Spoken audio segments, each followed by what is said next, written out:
دوسری جانب وزیر اعظم شہباز شریف نے کہا ہے کہ ججز کے خطوط کے معاملے پر ہمیں سیاست نہیں ذمہ داری کا مظاہرہ کرنا چاہیے۔ تفصیلات کے مطابق اپڈیٹ کریں تو آپ کو بتائیں، اسلام آباد میں وفاقی کابینہ کے اجلاس سے خطاب کرتے ہوئے وزیر اعظم شہباز شریف نے کہا کہ ججز کو موصول ہونے والے مشکوک خطوط کے معاملے پر تحقیق کریں گے تاکہ دودھ کا دودھ اور پانی کا پانی ہو جائے۔ انہوں نے بتایا کہ 6 ہائی کورٹ کے ججوں کے معاملے پر سپریم کورٹ کے ساتھ میٹنگ کی روشنی میں کابینہ منظوری کے ساتھ فیصلہ کیا ہے۔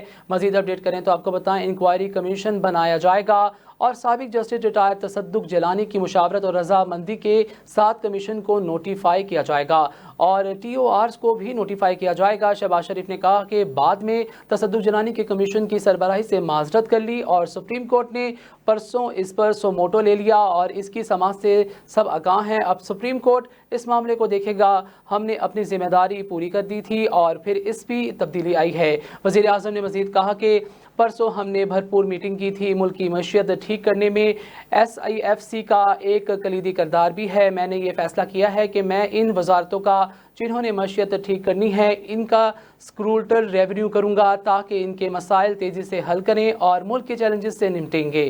ہمیں مہنگائی بے روزگاری میں کمی لانے کے لیے دن رات کاوشیں کرنی ہے اور ہم تیزی سے قدم اٹھا رہے ہیں۔